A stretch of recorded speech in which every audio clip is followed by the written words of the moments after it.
Good morning, guys.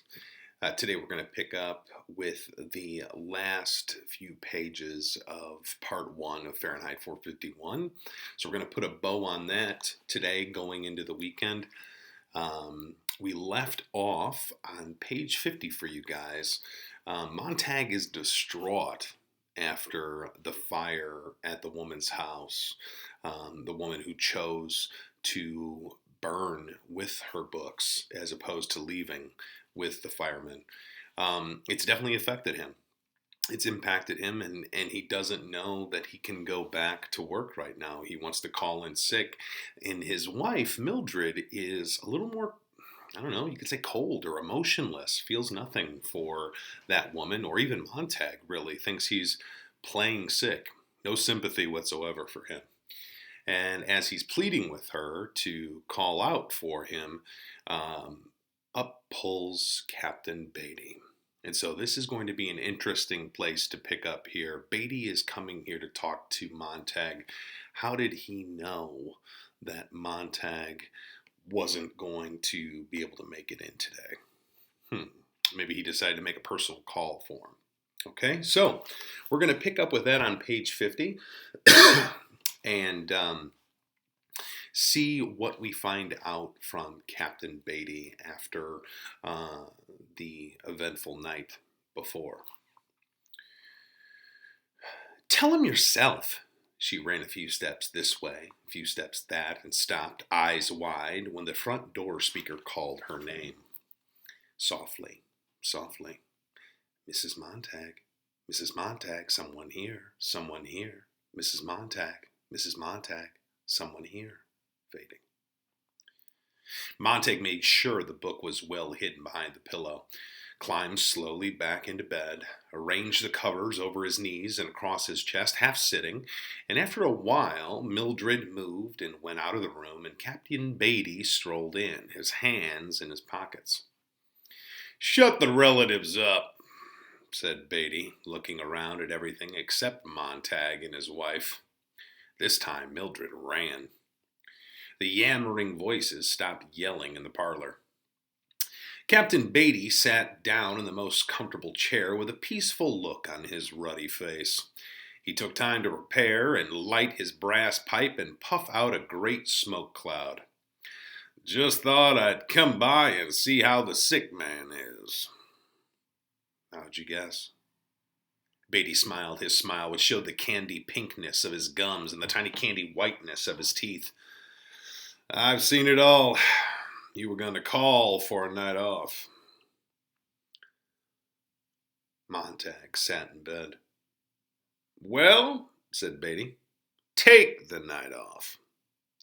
He examined his external matchbox, the lid of which said "Guaranteed 1,000,000 lights in this igniter," and began to strike the chemical match abstractedly. Blow out, strike, blow out, strike, speak a few words, blow out. He looked at the flame. He blew. He looked at the smoke. "When will you be well?" "Tomorrow. The next day, maybe. The first of the week." Beatty puffed his pipe. "Every fireman, sooner or later, hits this. They only need understanding to know how the wheels run. Need to know the history of our profession. They don't feed it to the rookies like they used to. It's a damn shame." Puff. "Only fire chiefs remember it now." Puff. "I'll let you in on it." Mildred fidgeted. Beatty took a full minute to settle himself in and think back for what he wanted to say.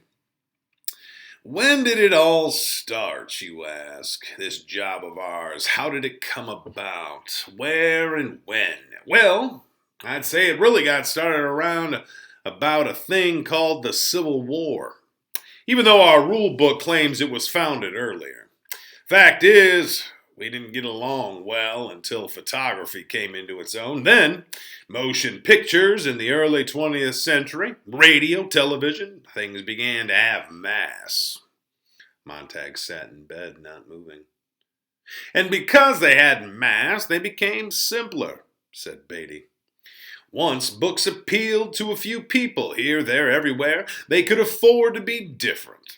The world was roomy, but then the world got full of eyes and elbows and mouths. Double, triple, quadruple population, films and radios, magazines, books leveled down to a sort of paste-pudding norm. Do you follow me? I think so. Beatty peered at the smoke pattern that he had put out in the air. Picture it. 19th century man with his horses, dogs, carts, slow motion. Then, in the 20th century, speed up your camera. Books cut shorter. Condensations, digests, tabloids. Everything boils down to the gag, the snap ending. The snap ending, Mildred nodded. Classics cut to fit 15-minute radio shows, then cut again to fill a 2-minute book column, winding up at last as a 10 or 12-line dictionary resume. I exaggerate, of course. The dictionaries were for reference, but many were those whose sole knowledge of Hamlet, you know the title certainly, Montag, it is probably only a faint rumor of a title to you, Mrs. Montag, whose sole knowledge, as I say, of Hamlet was a one-page digest in a book that claimed, now at last you can read all the classics, keep up with your neighbors. You see? Out of the nursery, into the college, back to the nursery. There's your intellectual pattern for the past 5 centuries or more. Mildred rose and began to move around the room, picking things up and putting them down. Beatty ignored her and continued. Now speed up the film, Montag. Quick, click, pick, look, eye, now, flick, here, there, swift pace, up, down, in, out, why, how, who, what, where, bang, smack, wallop, bing, bong, boom. Digest, digest, digest, digest, digest. Politics? 1 column, 2 sentences, a headline. Then in midair it all vanishes. Whirl man's mind around about so fast under the pumping hands of publishers, exploiters, broadcasters, that the centrifuge flings off all unnecessary time-wasting thought. Mildred smoothed the bedclothes. Montag felt his heart jump and jump again as she patted his pillow. Right now, she was pulling at his shoulder to try to get him to move so she could take the pillow out and fix it nicely and put it back, and perhaps cry out and stare, or simply reach down her hand and say, "What's this?" and hold up a hidden book with touching innocence. The school is shortened. Discipline relaxed. Philosophies, histories, languages dropped. English and spelling gradually neglected. Finally, almost completely ignored. Life is immediate. The job counts. Pleasure lies all about after work. Why learn anything save pressing buttons, pulling switches, fitting nuts and bolts? Let me fix your pillow, said Mildred. No, whispered Montag. The zipper displaces the button and man lacks just that much time to think while dressing at dawn, a philosophical hour, and thus a melancholy hour. Mildred said, Here. Get away, said Montag. Life becomes one big pratfall, Montag. Everything bang, boff, wow. Wow, said Mildred, yanking at the pillow. For God's sake, let me be, cried Montag passionately. Beatty opened his eyes wide. Mildred's hand had frozen behind the pillow. Her fingers were tracing the book's outline, and as the shape became familiar, her face looked surprised and then stunned. Her mouth opened to ask a question. Empty the theaters, save for clowns, and furnish the rooms with glass walls and pretty colors running up and down the walls like confetti or blood or sherry or sauterne. You like baseball, don't you, Montag? Baseball's a fine game. Now Beatty was almost invisible, a voice somewhere behind the screen of smoke. What's this? Asked Mildred, almost with delight. Montag heaved back against her arms. What's this here? Sit down, Montag shouted. She jumped away, her hands empty. We're talking. Beatty went on as if nothing had happened. You like bowling, don't you, Montag? Bowling? Yes. And golf? Golf is a fine game. Basketball? A fine game. Billiards, pool, football? Fine games, all of them. More sports for everyone. Group spirit. fun, and you don't have to think, eh? Organize and super organize. Super sports. More cartoons and books. More pictures. The mind drinks less and less. Impatience. Highways full of crowds going somewhere, nowhere. The gasoline refugee. Towns turn into motels. People in nomadic surges from place to place, following the moon tides. Living tonight in the room where you slept this noon and I the night before. Mildred went out of the room and slammed the door. The parlor aunts began to laugh at the parlor uncles. Now let's take up the minorities in our civilization, shall we? Bigger the population, the more minorities. Now don't step on the toes of the dog lovers, the cat lovers, the doctors, lawyers, merchants, chiefs, Mormons, Baptists, Unitarians, second-generation Chinese, Swedes, Italians, Germans, Texans, Brooklynites, Irishmen, people from Oregon or Mexico.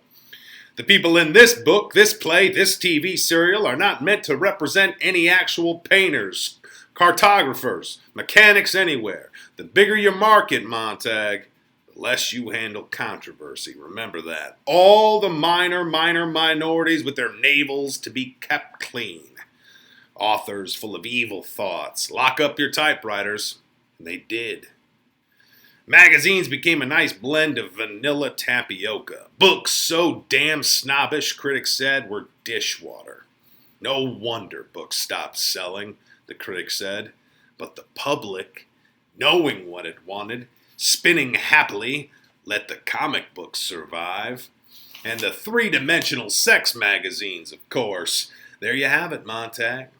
Didn't come from the government down. There was no dictum, no declaration, no censorship to start with. No. Technology, mass exploitation, and minority pressure carry the trick, thank God. Today, thanks to them, you can stay happy all the time. You are allowed to read comics, the good old confessions, or trade journals. So, a couple things here that Captain is saying that really kind of tells us something. Actually, it's a couple of the themes, a couple of the major themes in this story.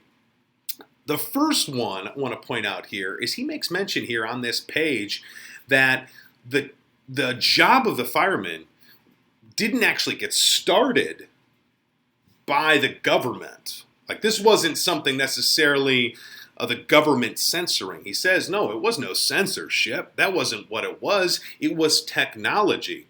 And you can tell in this society that technology is a priority. There are more people in this society like Mildred than there are like Clarice. Okay? Rest in peace, Clarice.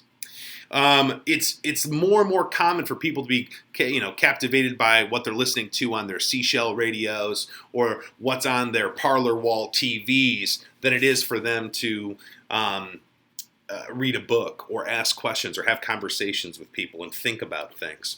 So technology has played a major role in this society becoming what it is. Like, more and more technology, the less and less there was a need for books. Then the government went along and just stuck with it and actually made a point to get rid of it.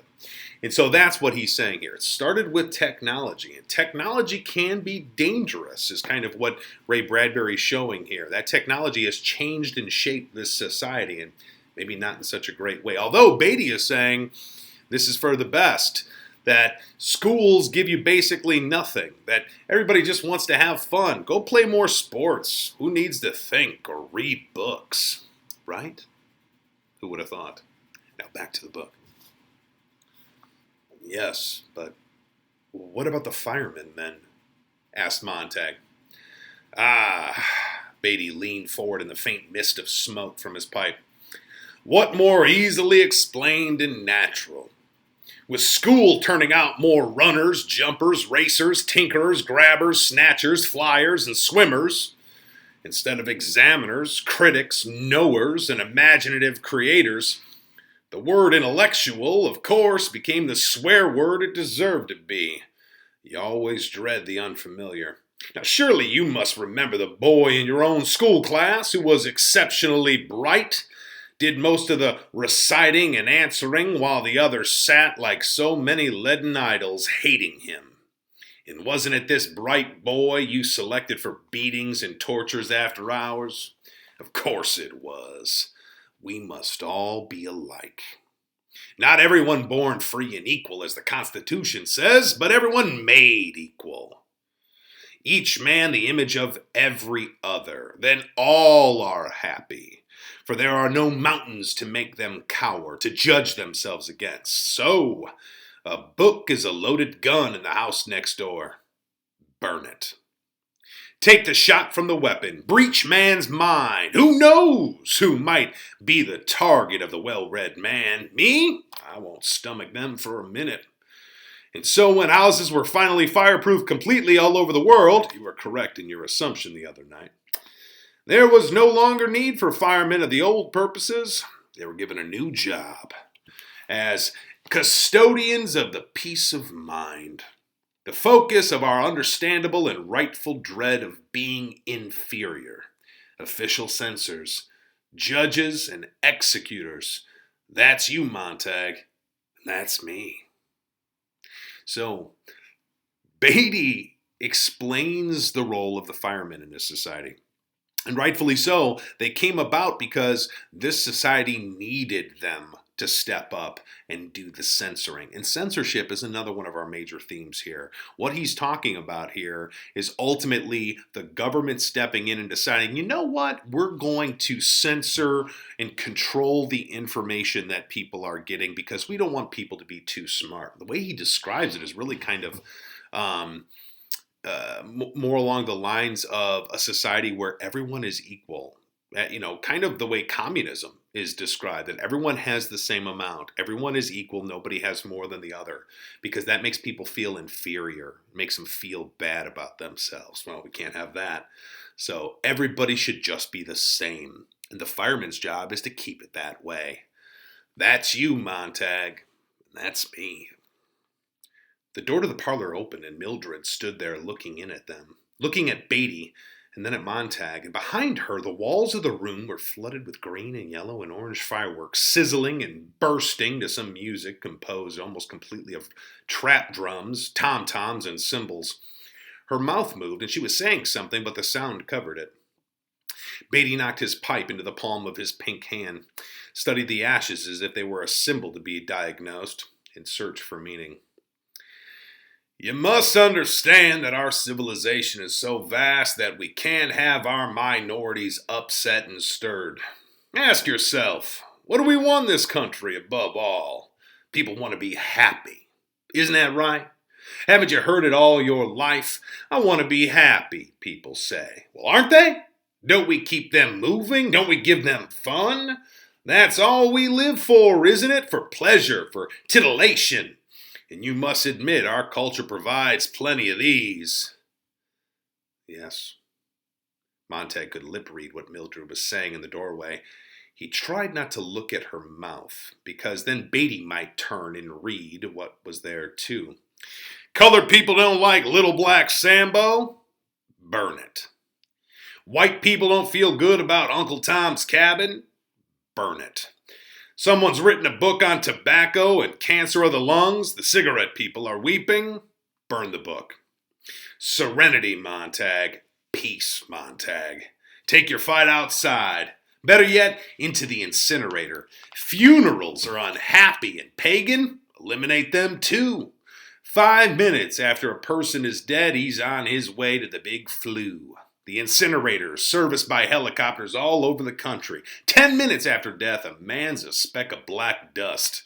Let's not quibble over individuals with memoriams. Forget them. Burn all. Burn everything. Fire is bright and fire is clean. The fireworks died in the parlor behind Mildred. She had stopped talking at the same time. A miraculous coincidence. Montag held his breath. There was a girl next door, he said slowly. She's gone now, I think. Dead.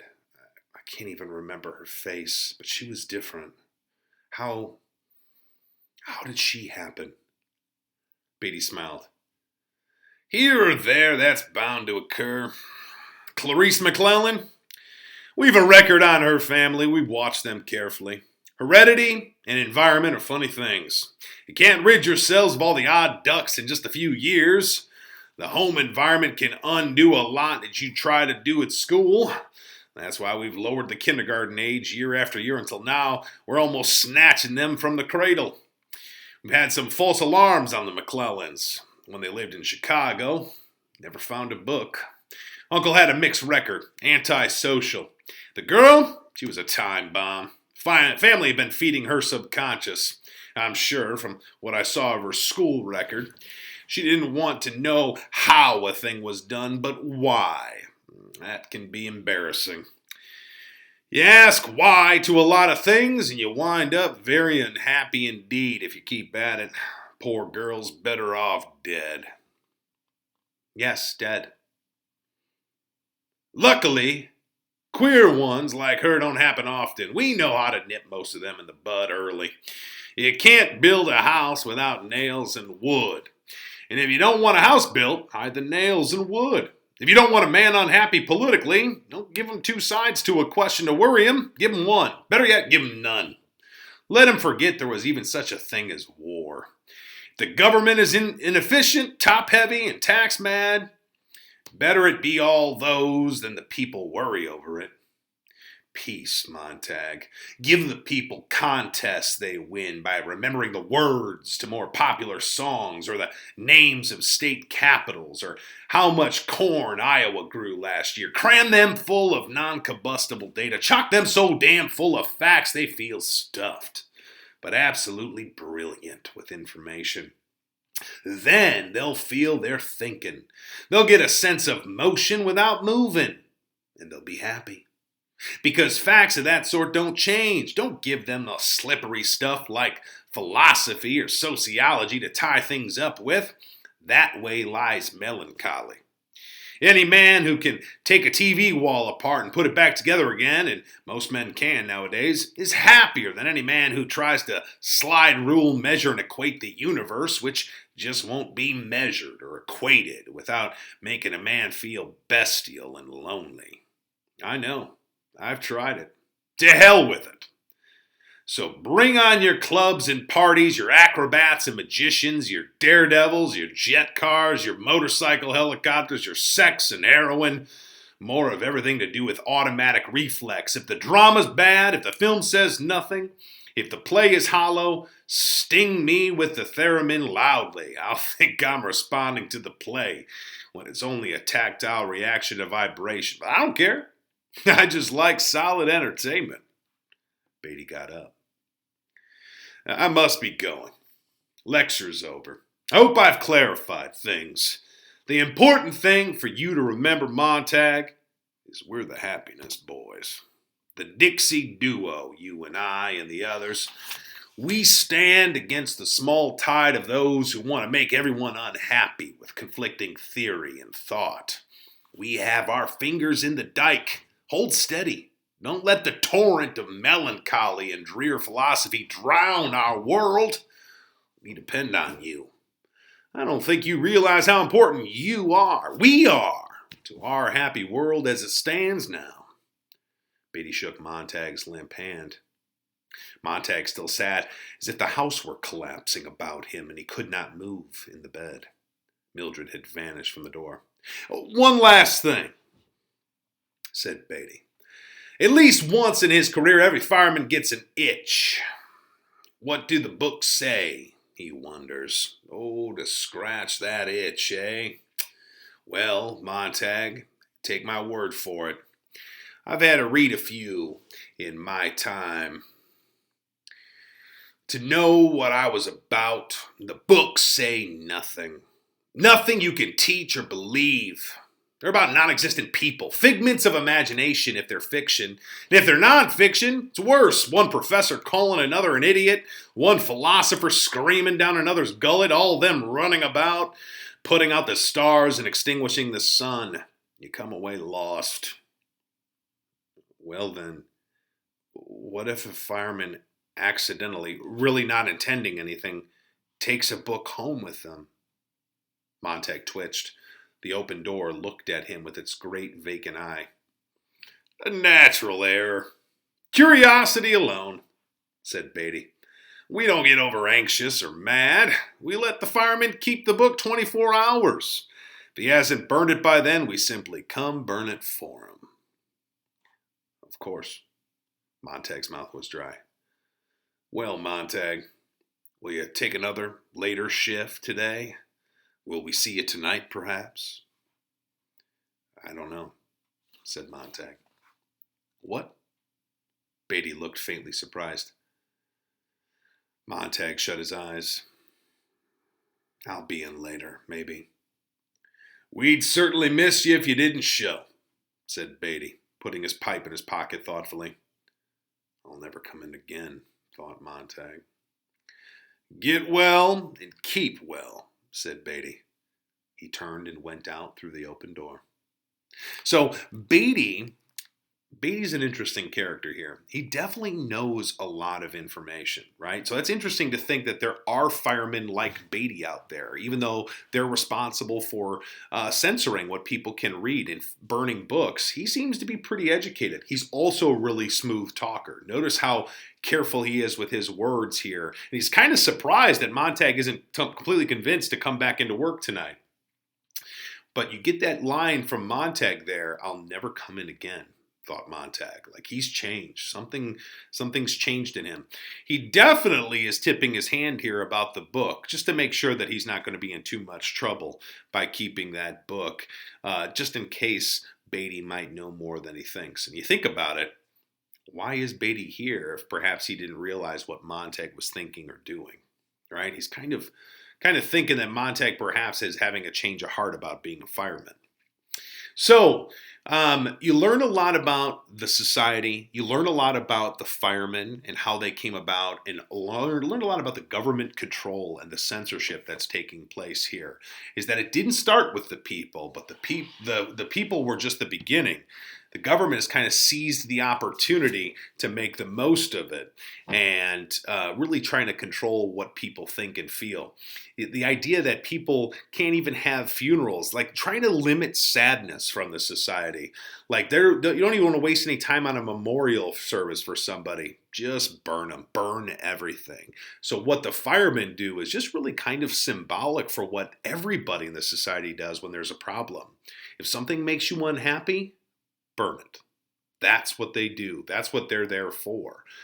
So you don't want to upset the minorities about something? Cool, burn it. That's how it got started. Get rid of everything. Censor everything up to the point to where now nobody has any reason to complain. And yet, are people happy? Montag said he's not happy. Maybe people aren't as happy as they're supposed to be. Montag watched through the window as Beatty drove away in his gleaming yellow flame-colored Beetle with the black char-colored tires. Across the street and down the way to the other houses stood with their flat fronts. What was it that Clarice had said one afternoon? No front porches. My uncle says there used to be front porches, and people sat there sometimes at night, talking when they wanted to talk, rocking and not talking when they didn't want to talk. Sometimes they just sat there and thought about things and turned things over. My uncle says that architects got rid of the front porches because they didn't look well, but my uncle says they were merely rationalizing it. The real reason, hidden underneath, might be they didn't want people sitting like that, doing nothing, rocking, talking. That was the wrong kind of social life. People talked too much. They had time to think. So they ran off with the porches. And the gardens, too. Not many gardens anymore to sit around in and look at the furniture. No rocking chairs anymore. They're too comfortable. Get people up and running around, my uncle says. And my uncle, her voice faded. Montag turned and looked at his wife, who sat in the middle of the parlor, talking to an announcer who in turn was talking to her. Mrs. Montag, he was saying, this and that and the other. Mrs. Montag. Something else and still another. The converter attachment, which had cost them $100, automatically supplied her name whenever the announcer addressed his anonymous audience, leaving a blank where the proper syllables could be filled in. A special spot Wavex scrambler also caused his televised image in the area immediately about his lips to mouth the vowels and consonants beautifully. He was a friend, no doubt about it, a good friend. Mrs. Montag, now look right here. Her head turned, though she quite obviously was not listening. Montag said, It's only a step from not going to work today to not working tomorrow to not working at the firehouse ever again. You are going to work tonight, though, aren't you? Said Mildred. I haven't decided. Right now I've got an awful feeling I want to smash things and kill things. Go take the Beetle. No thanks. The keys to the Beetle are on the night table. I always like to drive fast when I feel that way. You get it up around 95 and you feel wonderful. Sometimes I drive all night and come back and you don't know it. It's fun out in the country. You hit a rabbit, sometimes you hit dogs. Go take the Beetle. What the hell? Mildred, what? No, I don't want to this time. I want to hold on to this funny thing. God, it's gotten big on me. I don't know what it is. I'm so damned unhappy. I'm so mad and I don't know why. I feel like I'm putting on weight. I feel fat. I feel like I've been saving up a lot of things and don't know what. I might even start reading books. They'd put you in jail, wouldn't they? She looked at him as if he were behind a glass wall. He began to put on his clothes, moving restlessly about the bedroom. Yes, that might be a good idea before I hurt someone. Did you hear Beatty? Did you listen to him? He knows all the answers. He's right. Happiness is important. Fun is everything. And yet, I kept sitting there saying to myself, I'm not happy. I'm not happy. I am, Mildred's mouth beamed, and proud of it. I'm going to do something, said Montag. I don't even know what yet, but I'm going to go do something big. I'm tired of listening to this junk, said Mildred, turning from him to the announcer again. Montag touched the volume control on the wall, and the announcer was speechless. Millie, he paused. This is your house as well as mine. I feel it's only fair that I tell you something now. I should have told you before, but I wasn't even admitting it to myself. I have something I want you to see, something I put away and hid during the past year, now and again, once in a while. I didn't know why, but I did it. I never told you. He took hold of a straight-back chair and moved it slowly and steadily into the hall near the front door and climbed up on it and stood for a moment like a statue on a pedestal, his wife standing under him, waiting. Then he reached up and pulled back the grill of the air conditioning system and reached far back inside to the right and moved still another sliding sheet of metal and took out a book. Without looking at it, he dropped it to the floor. He put his hand back up and took out 2 more books and moved his hand down and dropped the 2 books on the floor. He kept moving his hand and dropping books, small ones, fairly large ones, yellow, red, green ones. When he was done, he looked down upon some 20 books lying at his wife's feet. I'm sorry, he said. I didn't really think, but now it looks as if we're in this together. Mildred backed away as if she were suddenly confronted by a pack of mice that had come up from the floor. He could hear her breathing rapidly, and her face was paled out, and her eyes were fastened wide. She said his name over, twice, 3 times.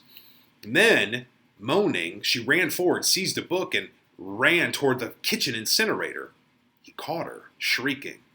He held her, and she tried to fight away from him, scratching. No, Millie, no, wait, stop it, will you? You don't know. Stop it. He slapped her face. He grabbed her again and shook her. She said his name and began to cry. Millie, he said, listen, give me a second, will you? We can't do anything. We can't burn these. I want to look at them. At least look at them once. Then if the captain says it's true, we'll burn them together. Believe me, we'll burn them together. You must help me. He looked down into her face and took hold of her chin and held her firmly. He was looking not only at her, but for himself and what he must do in her face. Whether we like this or not, we're in it. I've never asked much from you at all in these years, but I ask for it now. I plead for it.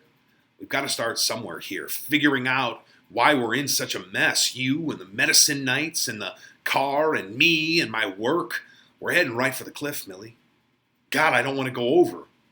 This isn't going to be easy. We haven't anything to go on, but maybe we can piece it out and figure it out and help each other. I need you so much right now, I can't tell you. If you love me at all, you'll put up with this. 24, 48 hours, that's all I ask. Then it'll be over, I promise, I swear.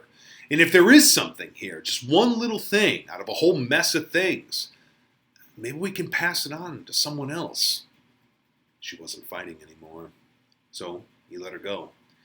She sagged away from him and slid down the wall and sat on the floor looking at the books. Her foot touched one, and she saw this and pulled her foot away. That woman the other night, Millie, you weren't there. You didn't see her face. And Clarice, you never talked to her. I talked to her. And men like Beatty are afraid of her. I can't understand it. Why should they be so afraid of someone like her? But I kept putting her alongside the firemen in the house last night, and I suddenly realized I didn't like them at all. I didn't like myself at all anymore. I thought maybe it would be best if the firemen themselves were burnt. Guy! The front door voice called softly. Mrs. Montag, Mrs. Montag, someone here, someone here. Mrs. Montag, Mrs. Montag, someone here. Softly. They turned to stare at the door, and the books toppled everywhere in heaps. Beatty, said Mildred. It can't be him. He's come back, she whispered. The front door voice called again softly. Someone here. We won't answer. Montag lay back against the wall and then slowly sank to a crouching position and began to nudge the books, bewilderedly with his thumb, his forefinger. He was shivering. He wanted above all to shove the books up through the ventilator again, but he knew he could not face Beatty again. He crouched, and then he sat, and the voice at the front door spoke again, more insistently. Montag picked a single small volume from the floor. Where do we begin? He opened the book halfway and peered at it. We begin at the beginning, I guess. He'll come in, said Mildred, and burn us and the books. The front door voice faded at last. There was a silence. Montag felt the presence of someone beyond the door, waiting, listening. Then the footsteps going away, down the walk and over the lawn. Let's see what this is, said Montag. He spoke the words haltingly and with terrible self-consciousness. He read a dozen pages here or there and came at last to this. It is computed that 11,000 persons have at several times suffered death rather than submit to break their eggs at the smaller end. Montag sat across the hall from him. What does it mean? It doesn't mean anything. The captain was right. Here now, said Montag. We'll start over again, at the beginning. And that is the end of part one. So, big reveal. There'd been quite a bit of foreshadowing about that ventilator grill in the house that he kept envisioning. So you could possibly have predicted that something was hidden behind there. And now we find out 20 or so books. The book he stole from that house the other night, that wasn't the first. That was just one of the most recent books. He's been doing this for a while, over a year or so. It's like he's been leading up to this. Something has been changing in Montag. And this woman, this burning woman, has kind of pushed him to the breaking point. Beatty has pushed him to the breaking point. The death of Clarice has pushed him to the breaking point. Something can't be right. People aren't happy. He's not happy. Maybe something's wrong with the society they have. Okay, so that is the end of part one. Make sure you answer the questions to your reading guide. And if you have any questions for me, feel free to reach out to me today. Early next week, we will review over a little bit of what we saw in the first part of Fahrenheit 451. You guys have a great weekend. Bye-bye.